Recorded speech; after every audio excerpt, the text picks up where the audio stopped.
Hidup ini adalah kesempatan.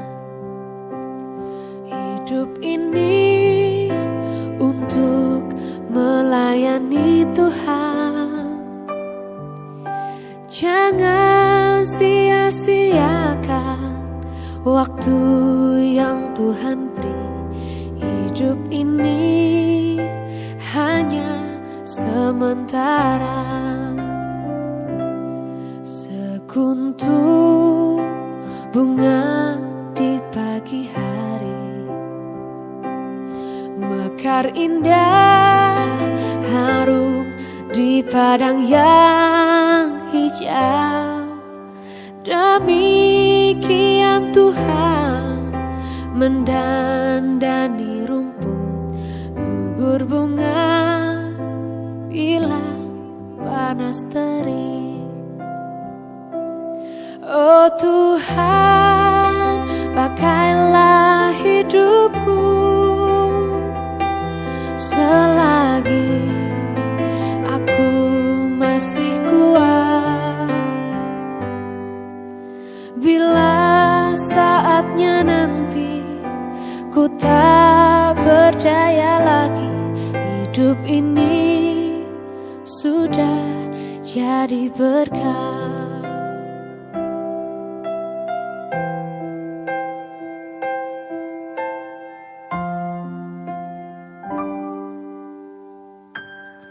Hidup ini adalah kesempatan. Hidup ini untuk melayani Tuhan. Jangan sia-siakan waktu yang Tuhan beri. Hidup ini hanya sementara. Oh Tuhan, pakailah hidupku selagi aku masih kuat. Bila saatnya nanti ku tak berdaya lagi, hidup ini sudah jadi berkah.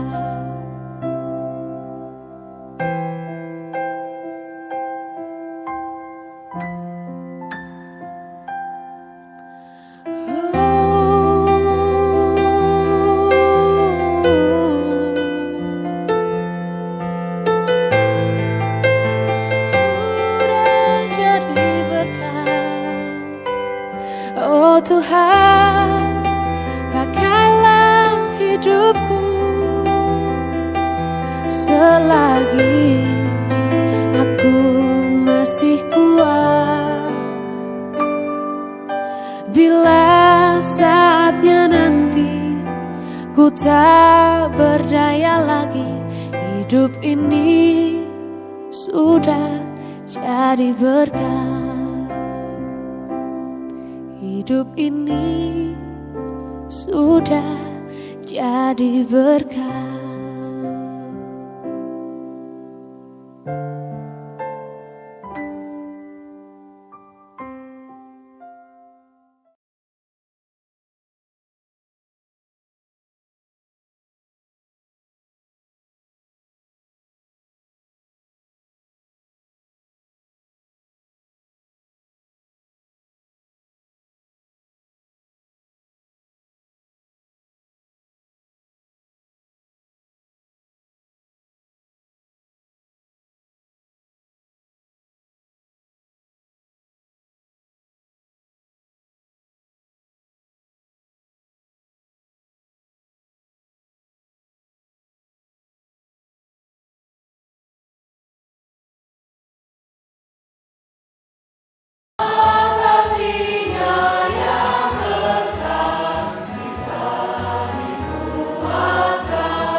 Selanjutnya kita akan mendengarkan sambutan.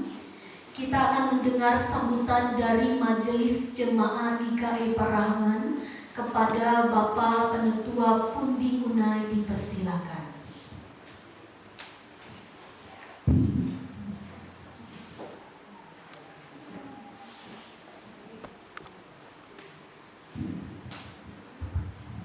Terima kasih atas kesempatan yang diberikan kepada saya. Salam. Hari ini saya tidak menyampaikan tapi selamat Limulatai dan Adik Katrino karena kita di dalam Tuhan. Bapak Ibu yang kami hormati, pertama marilah kita mengucapkan puji syukur kepada Tuhan yang Maha Kuasa atas penyertanya. Kita diberi kesehatan, kekuatan, bahkan waktu, kemampuan untuk kita berkumpul di gedung gereja ini dalam rangka persidangan jemaat Parahangan yang pertama kali di Resort GKI Bukit Tambak tahun 2022. Yang saya hormati dan saya banggakan Ketua Resort GKI Bukit Tambak yang selalu mendampingi kita. Yang saya hormati seluruh rekan pendeta dan Vikaris dan DPL, KKG dan semua sidang jemaat dan pendeta yang hari ini akan mengambil pentabisan dan pelantikan yang dilakukan oleh Bapak Pendeta. Terima kasih. Pertama-tama marilah kita mengucap puji syukur kepada Tuhan Yang Maha Kuasa atas perkenannya kita dapat hadir di sini dalam keadaan sehat walafiat, tidak kekurangan satu apapun. Itu adalah semata berkat dari Tuhan Yesus Kristus. Bapak Ibu yang kami hormati, dalam kesempatan ini saya sampaikan kepada seluruh penetua diakon yang pada hari ini akan mengemban tugas-tugas mulia yang harus kita laksanakan dan harus kita perjuangkan dan harus kita memberi waktu yang terbaik untuk Tuhan. Bapak Ibu yang terkasih di dalam Tuhan kita Yesus Kristus, pada kesempatan ini terima kasih yang tak terhingga kepada Bapak Ibu pendeta diakon yang hari ini mungkin mereka pendeta diakon yang awalnya bersama-sama dengan kita, dan ada salah satu pendeta diakon yang berpindah ke Jemaat GKI Manen Padura. Oleh sebab itu, saya atas nama Majelis Pekerja Harian Majelis GKI Parahangan menyampaikan ucapan terima kasih dan penghargaan yang tak terhingga kepada Penetua Riswati, dan dalam hari ini beliau adalah ke Majelis GKI Parahangan, Majelis GKI Manen Padura. Mungkin beliau bertugas juga. Terima kasih. Dan pada kesempatan ini saya menyampaikan ucapan terima kasih kepada pendeta diakon yang hari ini yang sudah masuk dalam daftar pendeta diakon. Pertama, selamat datang di gereja GKI Parahangan dan selamat kita bekerja. Bapak Ibu yang kami hormati, saya sangat tertarik dengan apa yang disampaikan oleh pendeta. Ya, dia. Dalam kesempatan ini saya tertarik sekali dengan apa yang disampaikan oleh Pak baru ini. Jangan kita kembali ke masa lalu kita, periode yang lalu misalkan banyak kekurangan, keterbatasan, itu biarlah jadi kenangan saja. Tetapi bagaimana periode yang baru ini kita bekerja segiat-giatnya untuk memajukan jemaat ini. Misalkan kita perlu memikirkan pembangunan pagar gereja supaya cepat terselesaikan. Kita perlu memikirkan bagaimana nanti ditempatkan pendeta untuk melayani di jemaat ini. Dan kita memikirkan bagaimana pelayanan-pelayanan yang sungguh menjangkau jemaat-jemaat di GKI Parahangan ini. Untuk itu Bapak Ibu sekalian, persidangan bukan wadah tempat kita berdebat, bukan wadah tempat kita beradu argumen, Tetapi persidangan jemaat wadah kita bergumul, bagaimana kita mencari kehendak Tuhan. Ini yang paling penting, mencari kehendak Tuhan. Karena apa? Ini yang perlu kita gumuli. Apa kehendak Tuhan 5 tahun ke depan untuk kita kerjakan bersama-sama, baik di tingkat jemaat dan di tingkat resort. Karena itu, Bapak Ibu, kiranya apa yang sudah kita bahas bersama-sama yang lalu, kita bisa sepakati bersama-sama pada hari ini nantinya. Terima kasih, sekian yang bisa saya sampaikan atas nama Ketua Majelis Resort GKI Bukit Bamba pada hari ini, Sabtu 17 September 2022. Secara resmi persidangan jemaat ini saya buka dalam nama Bapa, dalam nama anaknya Tuhan Yesus Kristus, dalam nama Roh Kudus. Tuhan memberkati dan menolong kita melaksanakan persidangan jemaat ini. Amin.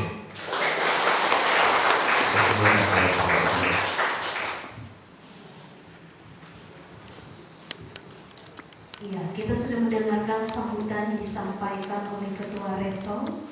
Sekarang kita masuk dalam acara selanjutnya, yaitu snack.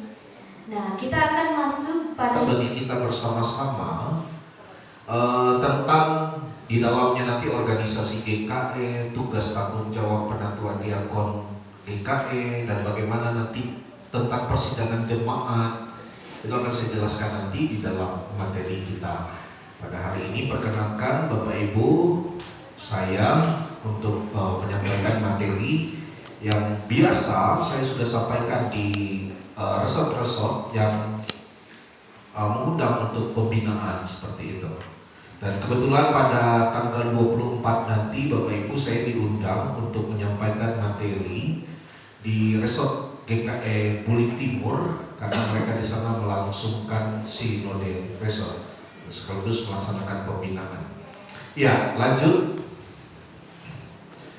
Gereja Kalimantan Evangelis ini, namanya gereja ini adalah persekutuan orang-orang percaya kepada Tuhan Yesus, dan bernama Gereja Kalimantan Evangelis, disingkat GKE dalam tata gereja kita pasal pertama. Lanjut. Ini nama gereja kita, ini lambangnya Bapak Ibu. Jadi jangan salah, ada banyak orang salah menempatkan lambang GKE ini dalam kop-kop surat.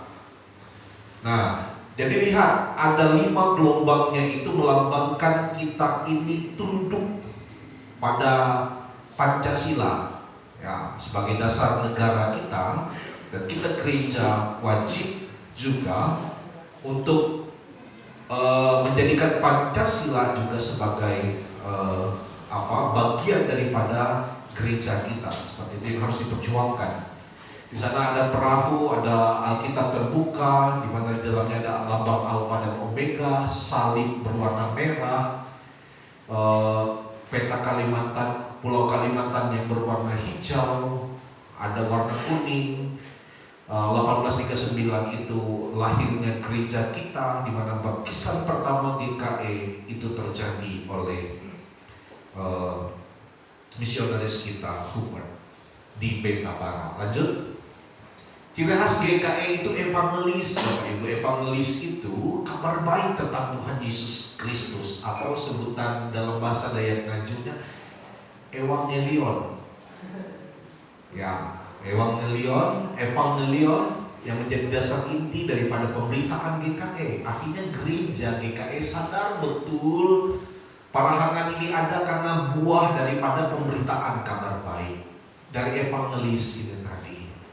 Sehingga gereja Parahangan ini ada, Bapak Ibu, untuk berevangelis, memberitakan kabar baik lagi kepada jemaat-jemaat masyarakat di sekitar desa Parahangan ini. Itu tertuang juga dalam tata gereja kita pasal yang keempat. Lanjut. Dasar organisasi GKI itu jelas sekali firman Allah, Alkitab. Ini dasar kita. Tata gereja GKI, ajaran-ajaran GKI, peraturan-peraturan GKI, keputusan-keputusan persidangan GKI yang sah. Ini dasar organisasi kita. Jadi keputusan sidang, keputusan persidangan inilah dasar kita menjalankan setiap organisasi kita ini. Lanjut. Sistem organisasi kita itu sinodal presbyterial. Sinodal presbyterial. Berdasarkan situasi dan kondisi baik sosiologis maupun geografis Kalimantan dan Indonesia, di mana GKI ditempatkan oleh Tuhan, maka seluruh tata organisasi GKI didasarkan pada sistem sinodal presbyterial. Ini ada tertuang dalam pembukaan tata gereja kita. Lanjut, apa itu sinodal? Nanti akan saya jelaskan. Sinodal itu berasal dari kata sin dan hodos. Bersama, sin itu berarti bersama-sama, hodos itu berjalan. Artinya sinodal itu berjalan bersama-sama. Tidak ada yang duluan penatua daripada diakon, duluan pendeta daripada penginjil, seperti itu. Tidak boleh, harus jalannya sama-sama, seperti itu. Presbyterial atau presbiter itu disebut dengan tua-tua. Artinya sinodal presbyterial berjalan bersama para pejabat gerejawi, penatua dan diakon. Tidak bisa pendeta jalan sendiri, tidak bisa penginjil jalan sendiri, tidak bisa dikaris jalan sendiri. Kami harus bersama-sama dengan Bapak Ibu penatua diakon sekalian untuk mengembangkan dan memajukan gereja kita. Kita harus sama-sama, tidak boleh dominan pendetanya, tidak boleh dominan penginjilnya, tidak boleh dominan vikarisnya. Kita harus sama-sama jalankan organisasi gereja kita. Majelis atau pejabat gerejawi berjalan bersama-sama. Ini arti daripada sistem organisasi kita. Lanjut.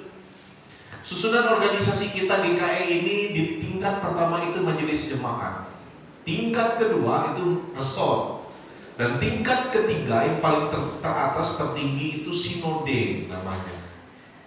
Ini susunan organisasi kita, jangan salah. Jemaat, resort, dan sinode. Itu tertuang dalam tata gereja 32 ayat yang pertama. Lanjut. Asas kepemimpinan, bagaimana cara memimpin di GKI gitu. Bersama-sama atau kolektif kolegial. Asas kepemimpinan GKI adalah kepemimpinan bersama-sama atau kepemimpinan kolegial kolektif, Bapak Ibu.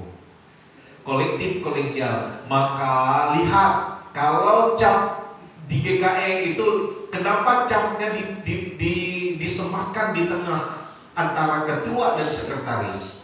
Karena kita menganut asas kolegial kolektif.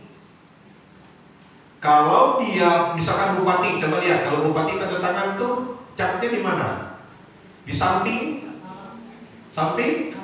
kiri ya, samping kiri. Nah, samping kiri. Kalau kepala desa samping kiri juga ya, samping kiri. Nah, itu menganut asas episkopal namanya. Kalau kita gereja itu kolegial kolektif. Oke, paham ya kenapa capnya ada di tengah. Jadi kalau Bapak Ibu capnya, orang pasti bertanya, di pemerintahan bertanya, loh Pak, kenapa GKI di tengah capnya? Itulah tadi asas kepemimpinan kita, yaitu kolegial kolektif. Artinya ada ketua dan sekretaris ini hanya berperan keluar dan ke dalam organisasi. Lanjut. Kelengkapan kepemimpinan GKI. Kalau di tingkat jemaat itu kepemimpinannya itu majelis jemaat. Jangan berpikir pemimpin di jemaat itu adalah ketua jemaat. Dia hanya mengepalai saja, mengkoordinir Bapak Ibu. Tapi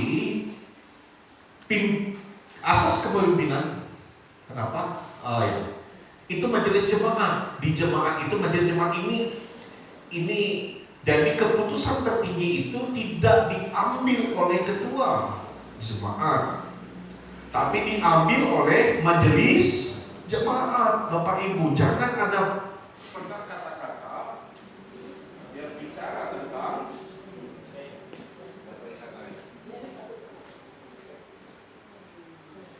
ini masih banyak nih, mungkin oke Bapak Ibu, di majelis jemaat itu keputusan tertingginya adalah hasil rapat majelis. Tidak ada hasil keputusan ketua jemaat saja, itu salah. Artinya ini sudah melanggar asas daripada kelengkapan kepemimpinan. pimpinan GKE. Jadi keputusan rapat itu diambil secara kolektif kolegial tadi, bersama-sama ada bapak-bapak sambil. Nah di tingkat resort itu majelis resort. Jadi unsur kelengkapan kepemimpinan GKE di resort itu bukan saya. Oke, saya ditunjuk sebagai ketua majelis resort. Tapi dalam mengambil keputusan, saya harus tanya, kami harus rapat.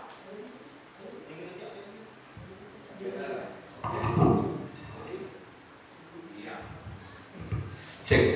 Nah, jadi di tingkat resort tadi adalah majelis resort. Nah, ini keputusan tertinggi diambil di sana.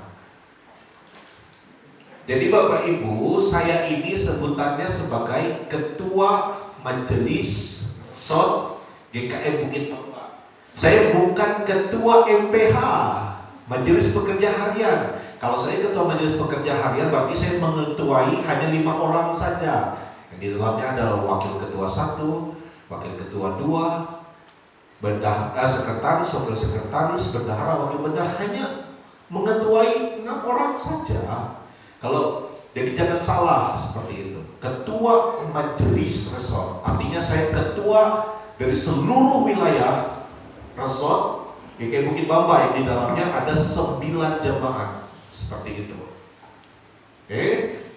Di tingkat majelis sinode itu, di tingkat sinode ada majelis sinode, Bapak Ibu. Jadi kalau kita biasanya Bapak Ibu, pembawa acara itu kadang salah menyebut. Kami persilakan untuk ketua umum MPH sinode GKI itu salah. Jadi seharusnya adalah ketua umum sinode GKE, ketua umum sinode GKE, gereja, ketua umum GKE bisa, tapi jangan ketua umum MPH. Jadi dia hanya mengepalai 5 orang saja, sedangkan dia adalah pemimpin GKE seperti itu. Oke, lanjut lagi. Ini berbicara tentang kelengkapan. Nah ini yang saya katakan tadi, presbiter atau majelis itu terdiri dari penatua, diakon, penginjil, pendeta. Lanjut. Nah Bapak Ibu, 3 orang itu bisa mengepalai berapa? 50 orang.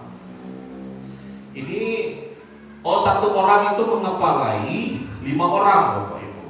5, 10, 15, 20, 25, 30. Ya, idealnya Bapak Ibu saudara-saudari sekalian, pendoto dan diakon adalah mereka yang dipilih oleh anggota jemaat dari antara mereka melalui ketentuan dan tahapan, dibekali lalu ditabiskan untuk melaksanakan tugas fungsi khusus yang telah ditentukan oleh gereja. Jadi sebelum ditabis, Bapak Ibu sore nanti harus dibekali dulu supaya tahu apa tugas dan tanggung jawabnya. Idealnya 1 penatua atau diakon itu bisa membimbing 5 kepala keluarga atau 5 jiwa seperti itu. 5 jiwa 5 jiwa CD seperti itu.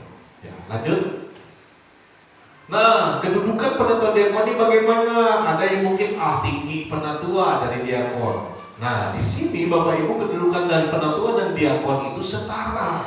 Tidak ada yang lebih tinggi, tidak ada yang lebih rendah. Seperti itu. Jangan berpikir bahwa kalau jadi diakon itu rendah kedudukannya, tidak ada itu. Jangan salah memahami seperti itu.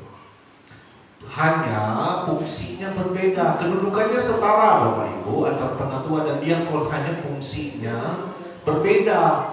Nah kita lihat fungsinya. Penatua itu pelayanan sukarela bidang spiritual, rohani, yang dipilih dari antara anggota jemaat masa 5 tahun boleh dipilih kembali. Dibekali dan ditabiskan dia akan menjadi majelis jemaat dalam tugas kemajelisan. Wajib mengikuti tiap rapat dan persidangan majelis jemaat.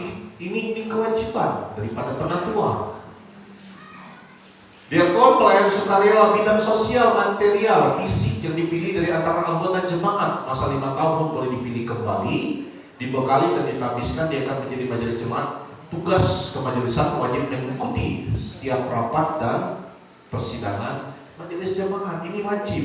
Kalau sudah dipilih berarti punya kewajiban untuk hadir di sidang, di rapat, Karena nanti Bapak Ibu kalau sudah diputuskan begini, kalau rapat tidak hadir, orang sudah putuskan, ya kita harus terima keputusan rapat. Kadang-kala kalau tidak hadir lalu ngomel-ngomel, loh kenapa diputuskan seperti ini?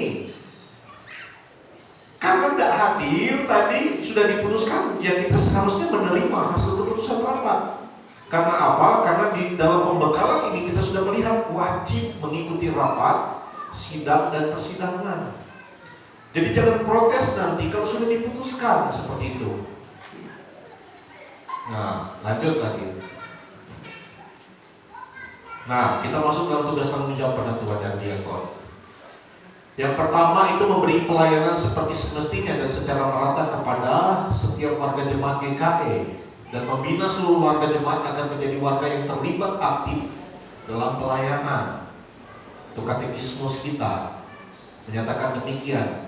Jadi memberikan pelayanan seperti semestinya secara merata, jangan ada pelayanan itu tidak berkeadilan. Misalkan ada kita hanya mau melayani di tempat orang-orang yang berada saja, tapi orang-orang yang tidak berada kita tidak mau melayani seperti itu. Nah ini tidak boleh Bapak Ibu. Tugas dan tanggung jawab kita harus melayani secara merata tanpa pandang bulu seperti itu. Karena semua di mata Tuhan itu sama berharga. Lanjut. Kedua, penatua lebih mengarah kepada pelayanannya dalam membantu pendeta dan penginjil pada bidang spiritual atau rohani. Antara lain, memelihara dan membangun sidang jemaat sebagai tubuh Kristus dan mengawasi agar anggota jemaat hidup menurut kehendak Allah. Ini tugas penatua. Dia melihat jemaatnya bagaimana, seperti apa. Misalkan partisipasi jemaat kurang untuk ibadah minggu, ini perlu kita gumuli bersama-sama. Ini tugas penatua menggumuli. Kenapa jemaat kita kurang partisipasinya dalam ibadah minggu? Nah, ini tugas penatua untuk menganalisis itu bersama-sama dengan pendeta dan penginjil. Yang kedua, mengawasi pengajaran yang bertumbuh dalam jemaat agar anggota jemaat hidup sesuai dengan ajaran Alkitab. Nah, ini tugas penatua Bapak Ibu, mengawasi ajaran yang bertumbuh di dalam jemaat.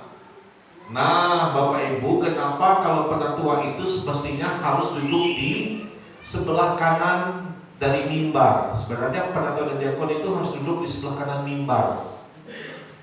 Ada filosofinya Bapak Ibu, karena apa? Di sebelah kanan itu, karena penatua itu harus duduk di sebelah kanan, karena dia mengawasi ajaran yang disampaikan oleh pendeta. Nah, itulah tugas daripada penatua, mengawasi ajaran yang disampaikan oleh pendeta. Kalau yang kamu nyelangking, Bapak Ibu, stop nih pendeta di khotbah. Stop. Jadi nyelangking, wajib penatua untuk mengawasi pendeta di khotbah. Jangan jadi nyelangking khotbah, dapat nyetop.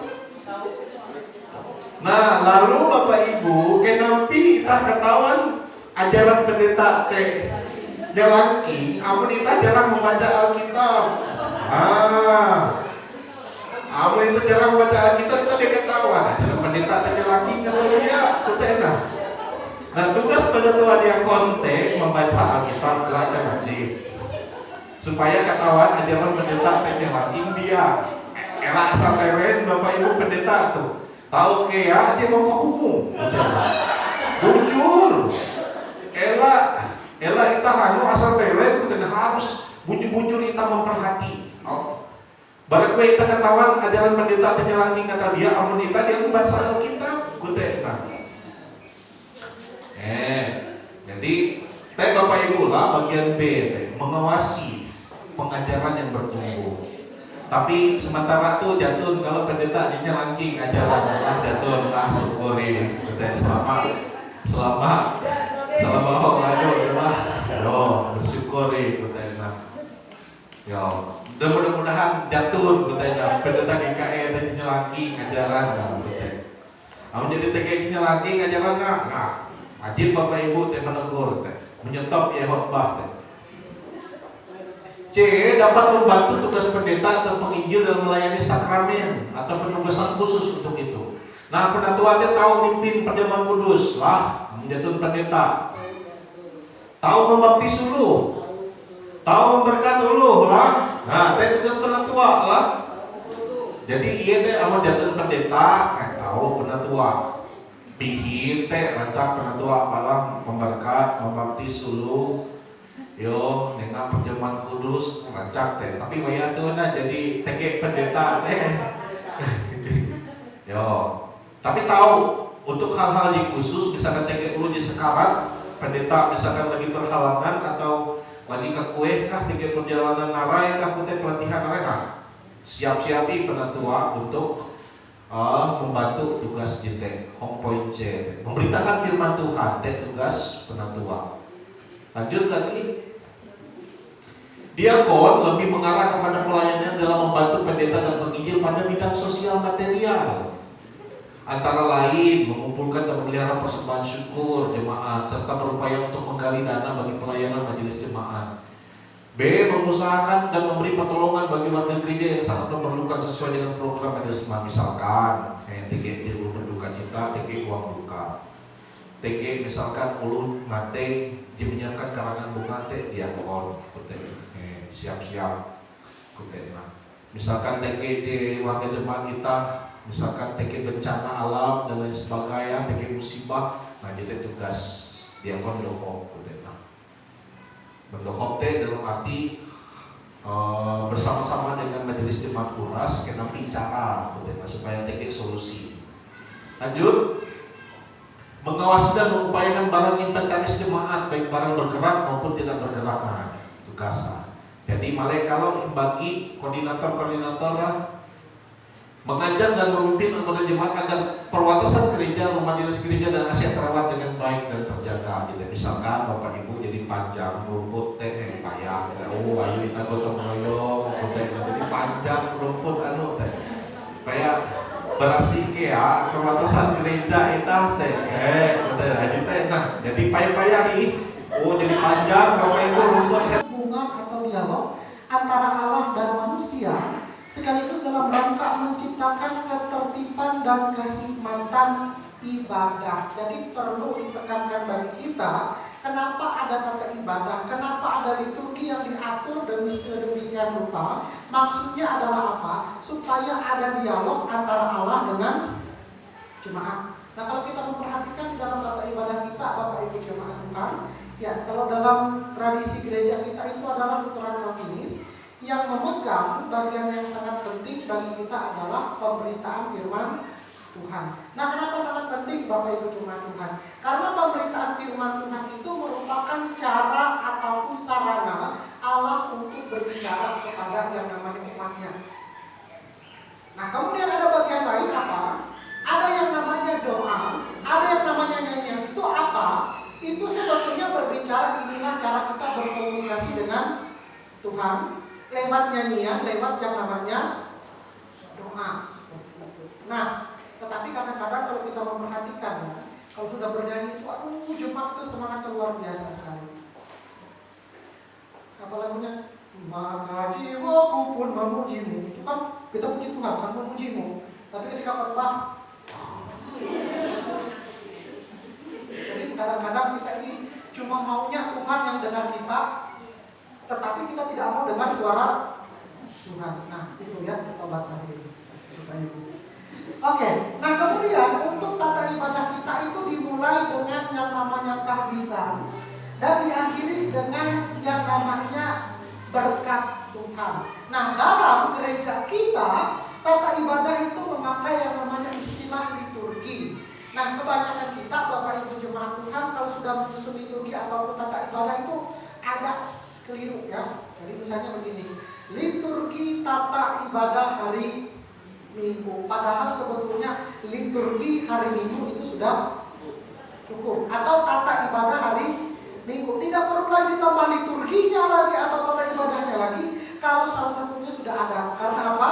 Liturgi adalah tata ibadah, tata ibadah adalah yang namanya liturgi. Nah, selanjutnya, nah isi teologis. Nah, teologi dan liturgi itu adalah dia saling bergantung seperti itu. Teologi itu ada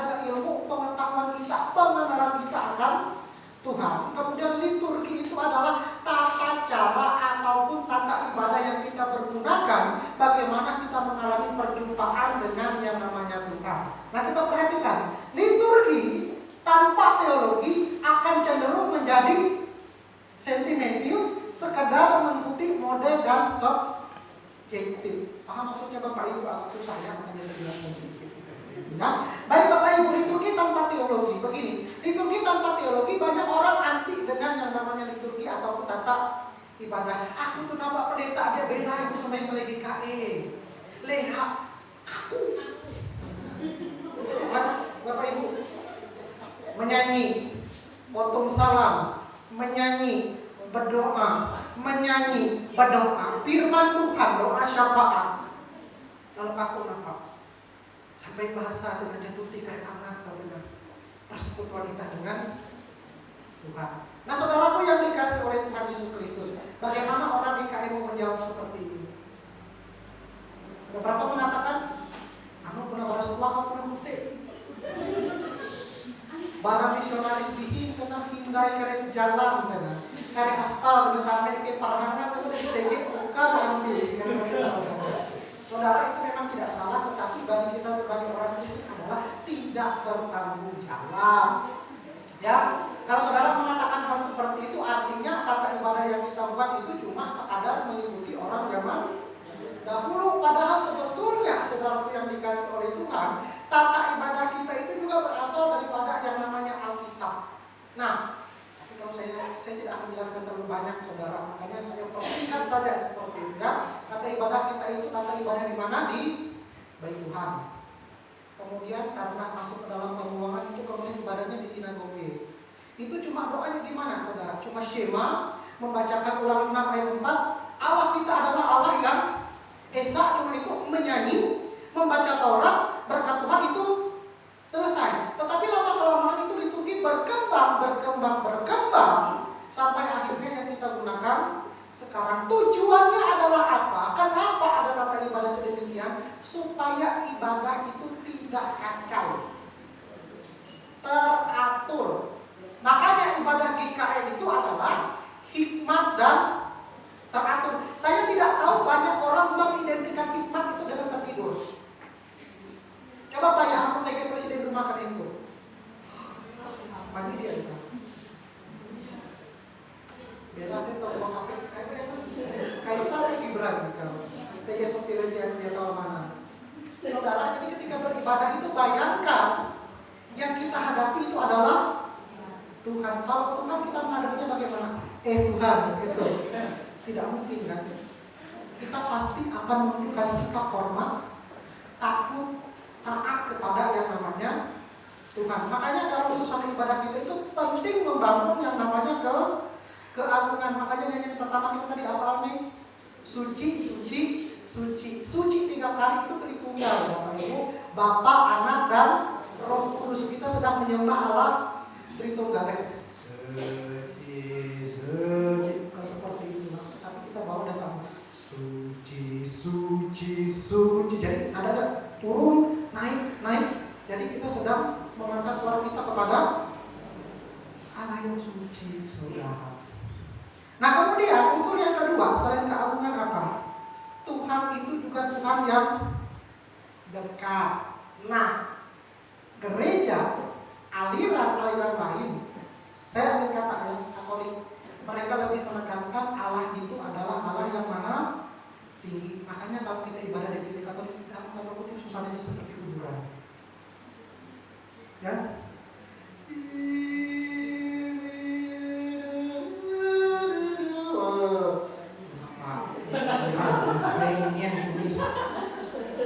Seperti itulah teologi mereka apa? Tuhan itu kudus, mereka adalah manusia yang rendah. Jadi posisinya itu menghormati Tuhan itu luar biasa. Maaf kata, gereja sebelah bagaimana? Loncat-loncat seperti Bela nyewa pulau pasangan. Nah ini mereka sebelah bilang Pak, kalau masuk gereja Katolik seperti masuk kuburan. Kalau masuk gereja karismatik seperti masuk pasar ayam. Kenapa? Karena saking ramainya. Karena dalam pikiran orang karismatik yang namanya beribadah itu Tuhan itu dekat. Ada satu sobatku, ya kan? Dekat kan dia? Nah, tetapi apa? Saking dekatnya mereka lupa bahwa Tuhan itu juga maha kudus. Nah, ibadah Protestan GKE, ini saya katakan, kita menggabungkan antara unsur keagungan dengan kedekatan kita dengan Tuhan. Makanya ada Allah yang transenden, Allah yang agung, yang maha tinggi, dan Allah kita juga adalah Allah yang dekat. Contoh lagunya tadi apa? Suci, suci, suci, itu Allah yang kudus.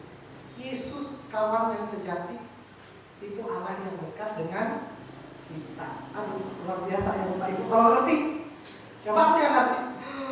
Yesus, anak teologi, kita semuanya.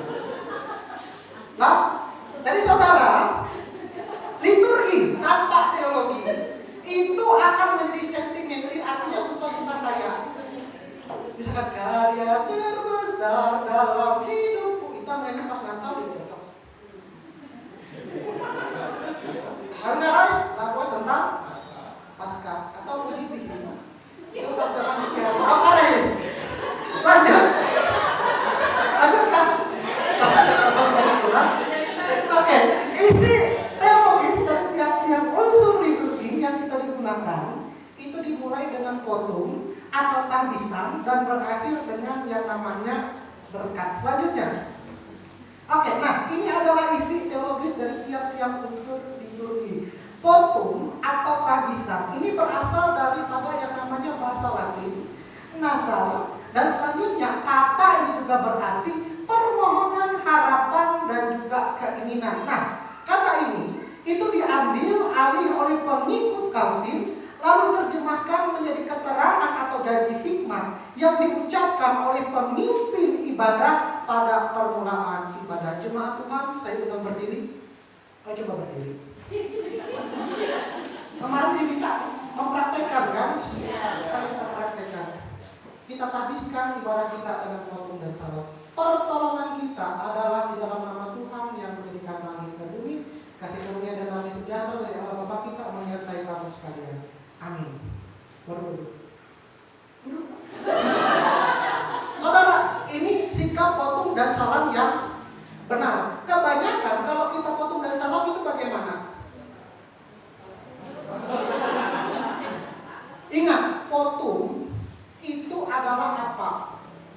Tahbisan, yang berarti janji hikmat yang diucapkan oleh pemimpin ibadah itu pendeta pada permulaan ibadah. Potum ini adalah pengakuan bahwa ibadah kita yang dilaksanakan itu jadi di dalam nama Bapa, Anak, dan Roh Kudus, atau berdasarkan pertolongan Bapa, Anak, dan Roh Kudus. Makanya kalau kita mengaku itu bagaimana? Bukan begini, tapi kita begini. Ada sikap yang enggak jelas. Oke, dan kemudian ingat, ketika potum dan salam itu tidak, jangan ini sebenarnya banyak keliru. Termasuk saya juga mengakui kami pendeta ya. Kalau potum dan salam itu sebelum kita menerima potum dan salam, tidak ada potum dan salam itu diterima. Yang lebih tepat adalah kita mentahbiskan ibadah kita. Yang kita terima itu bukan potum dan salam, tapi yang kita terima adalah berkat Tuhan setiap akhir ibadah. Selanjutnya, nah salam itu dari pemimpin ibadah kepada jemaat dan dari jemaat kepada pemimpin ibadah. Salam biasanya disertai dengan pemimpin mengangkat tangan. Nah, kalau salam ini berarti tanda dari persekutuan yang diucapkan di dalam ibadah jemaat. Dan potensinya bersama dengan majelis jemaat GKI Parahangan akan dapat mendampingi dan membina jemaat-jemaat yang ada di kawasan pelayanan jemaat GKI Parahangan agar dapat bertumbuh dan menjadi jemaat yang berdaya guna. Kiranya dengan beberapa pokok pikiran di atas dapat menginspirasi kita untuk memperkaya persidangan ini sebagai bagian upaya kita untuk menjalankan tugas panggilan gereja di tengah-tengah masyarakat dan bangsa kita. Selamat mengikuti persidangan. Mari kita bersama melakukan pelayanan demi kemuliaan namanya. Amin. Ya, sekian pengantar dari kami. Selanjutnya kita akan masuk ke dalam laporan.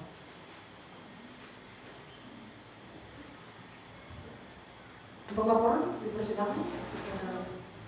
Oke. Laporan itu kalau memang tidak ada yang kita speak bisa Nanti kan masuk di pengesahan laporan. Mungkin hanya gambaran umum. Gambaran umum saja. Selama 5 tahun. Kalau ada yang dari SP,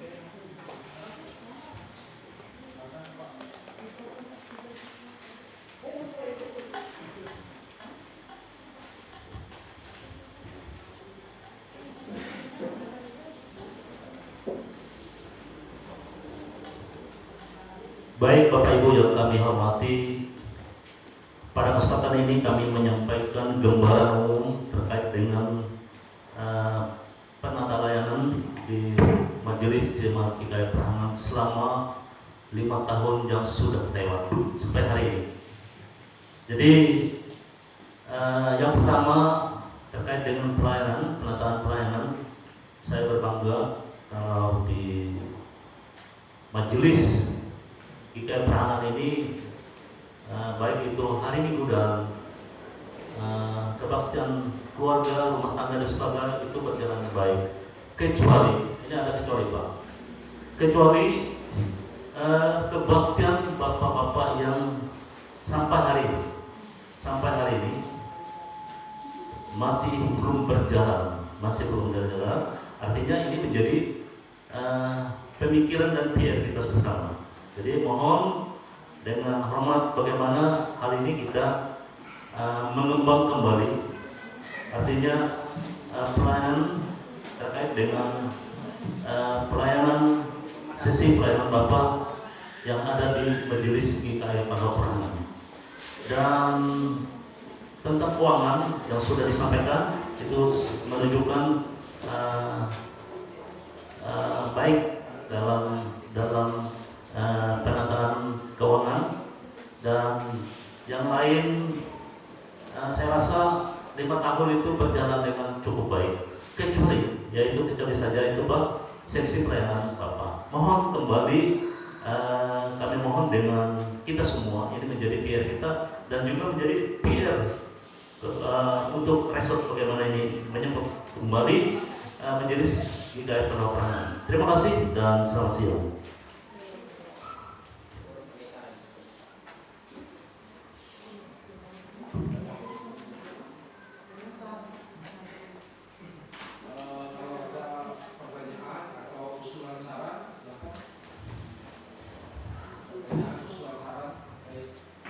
Iya, kalau ada pertanyaan, usulan ataupun saran terkait dengan rancangan tadi, kemudian roll call dan juga pengantar, kami mau berikan waktu kesempatan. Kalau tidak ada, berarti kita masuk ke dalam pengesahan.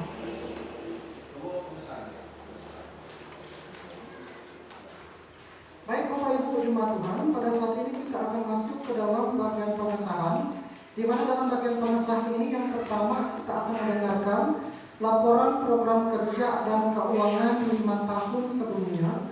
Untuk laporan program kerja ini nantinya akan disampaikan oleh Sekretaris Jemaat GKI Perangan. Kemudian yang kedua nanti adalah rencana program kerja dan keuangan 5 tahun yang akan datang.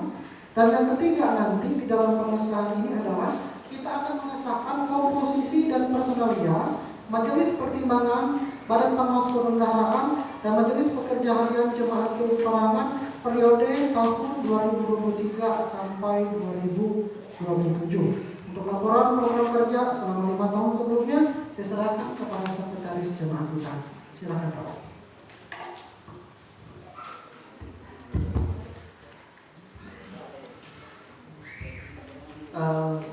Kali ini saya akan menyampaikan laporan untuk pelaksanaan program kerja Majelis Jemaat GKI Perangan.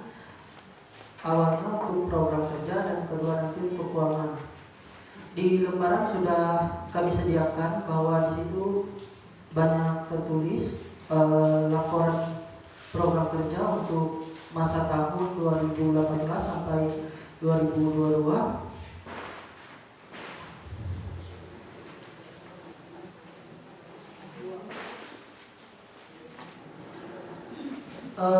Karena sudah kami sediakan, jadi jika ada tanggapan Bapak Ibu dari program kerja maupun laporan keuangan untuk 5 tahunan ini.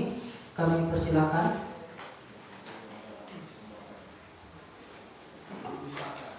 Silakan Bapak Ibu, karena bagian untuk program ini itu sudah kita bahas di dalam pra persidangan jemaat pada tanggal 11 September 2022 seperti itu.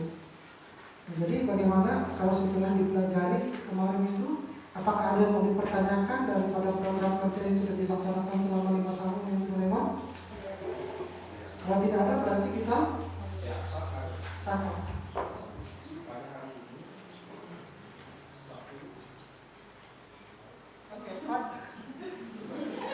Ya, pada hari ini Sabtu 17 September 2022, laporan program kerja dan keuangan selama 5 tahun sebelumnya, yaitu untuk periode tahun 2018 sampai 2022 disahkan.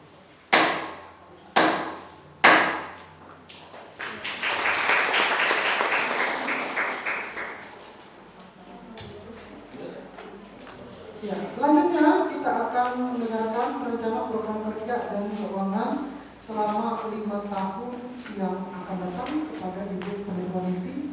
Waktu dan tempat diberikan.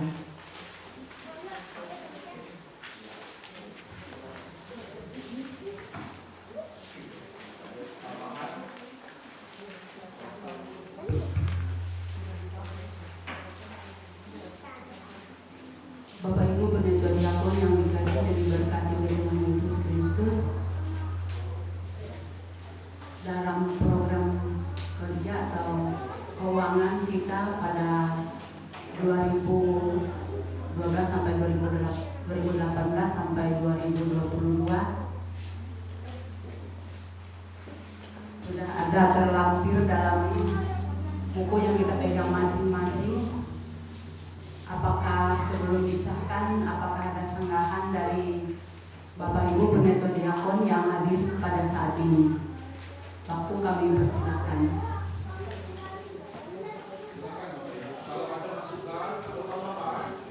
Ya, silakan. Sekali lagi, ini sudah kita bahas bersama untuk rancangan program kerja dan keuangan ini di pra persidangan Jumat kemarin. Itu coba perhatikan dalam buku ini itu bab 3. Dalam rencana program kerja dan keuangan tahun 2023 sampai 2027. Seperti itu.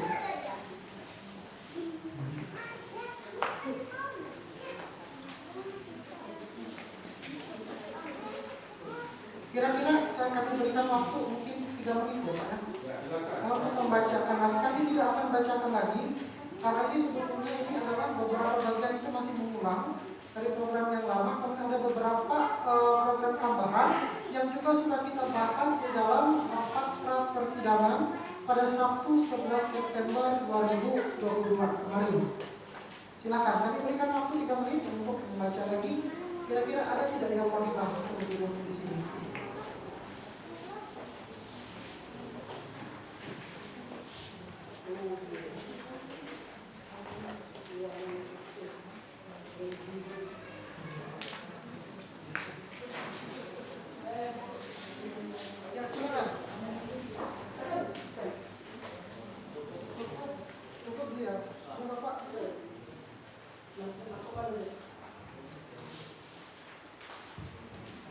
Terima kasih atas kesempatannya.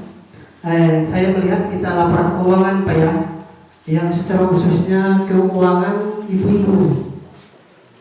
Nah ini kan yang kita maukan, adakah masukkan ibu-ibu itu masuk ke kas umum gitu pembagiannya. Mungkin itu dari saya. Terima kasih.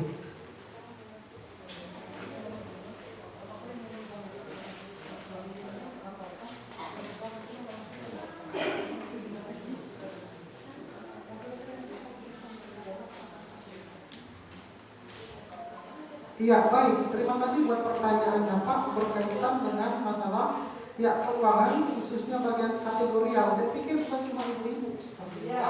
Nah, tetapi semua bagian itu seksi pelayanan anak, seksi pelayanan pemuda remaja, kemudian juga seksi pelayanan bapak-bapak nanti yang akan dilaksanakan di sini, dan juga seksi pelayanan perempuan. Ya, berkaitan dengan ini Ya, masalah untuk pengelolaan keuangan saya silakan kepada Ketua Resort untuk menjawab. Ya silakan Pak Ketua.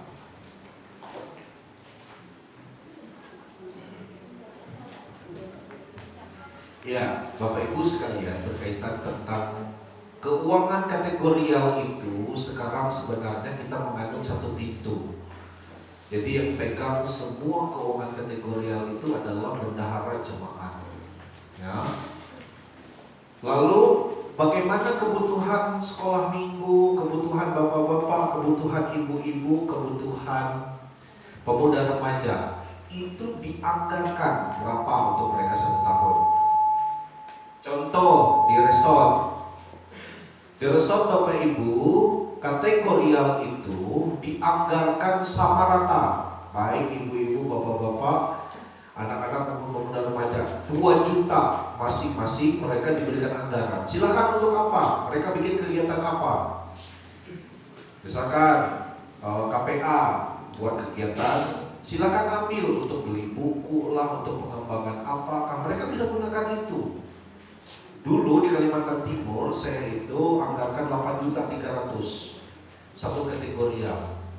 Silakan mereka gunakan untuk apa? Ada setoran untuk KPB Resort, ada untuk Kapiper Resort, ada untuk itu dianggarkan semua di majelis jemaat. Jadi nanti pengelolaan keuangan SDPAR STB ini tidak lagi dilakukan oleh masing-masing ini bendahara seperti itu, satu saja bendahara, yaitu bendahara jemaat, itulah yang mengelola keuangan itu. Jadi kalau memang nanti makanya tidak ada di dalam koordinator seksi pelayanan anak, tidak ada di situ bendahara sekretarisnya, hanya koordinator saja. Cuman kalau dapat bantuan dari perwakilan sinode Kabupaten Pulang Pisau itu hanya formalitas saja, di situ ada bendahara dan lain sebagainya di SK itu. Nah, jadi di majelis jemaat itu satu pintu, tidak lagi ada yang namanya bendahara kategorial. Tidak ada lagi yang namanya panitia pembangunan ya, karena pembangunan itu ditangani oleh Wakil Ketua 2 bidang keuangan, aset dan pembangunan sarana prasarana. Nah, ini Wakil Ketua 2 yang membidangi itu. Jadi tidak ada lagi panitia pembangunan. Karena apa? Karena satu pintu itu nanti, tapi melihat juga kebutuhan jemaat di sini. Kalau memang dibutuhkan panitia pembangunan, dia bisa dibentuk. Tapi dengan catatan tetap keuangan pembangunan itu dikelola oleh wakil bendahara. Ya, wakil bendahara itu mengelola, atau bendahara 2 itu mengelola keuangan di bagian pembangunan. Dan jadi masalah ada panitia pembangunan, tapi keuangannya tetap satu pintu dikelola oleh majelis jemaat. Seperti itu ya, tidak boleh dikelola sendiri oleh panitia. Panitia hanya bergerak untuk menginisiasi bagaimana membangun, untuk uang dan lain sebagainya itu dipikirkan secara bersama-sama. Mungkin itu. Lapi ya ketawa ini atau ngatang-ngatang. Jadi kita jadi. Ya. Punah bahalap sudah mau.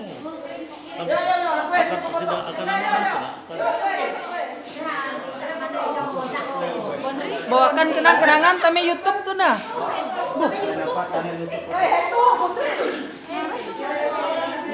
Tuh ekspresi lu setelah tuh yo. Tame YouTube gereja. Tame YouTube gereja. Yuk makan gimana?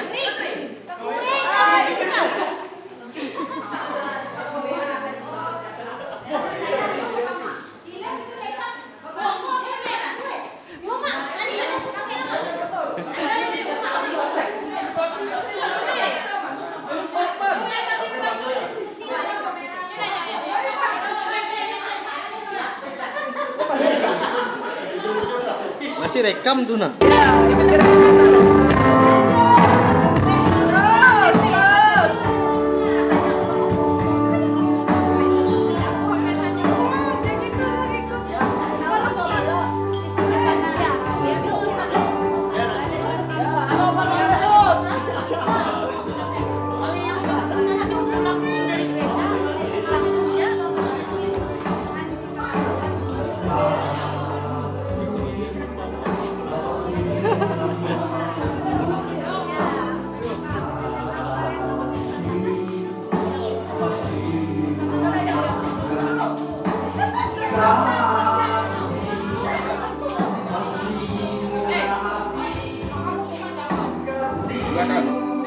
kasihmu Tuhan.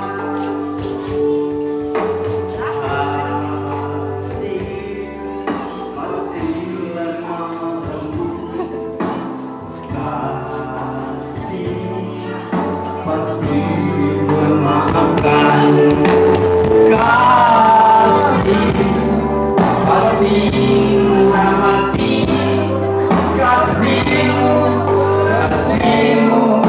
Tuhan.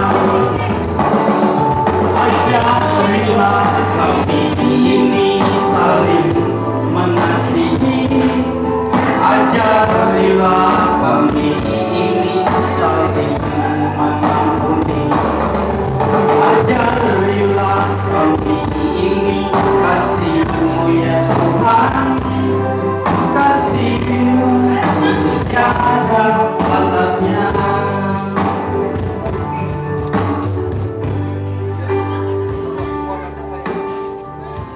Kaput. Kaput. Kaput tapi jadi dah ada dah. Di video ada saya utah. Sama kamera itu. Iya dah.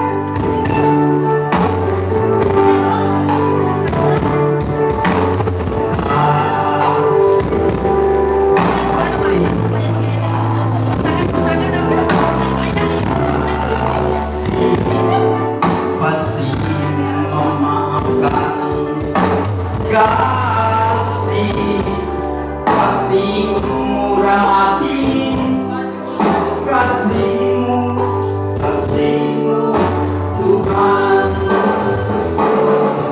Ajarilah kami ini saling mengasihi, ajarilah kami ini saling mengampuni, ajarilah kami ini kasih-Mu ya Tuhan, kasih-Mu tiada batasnya.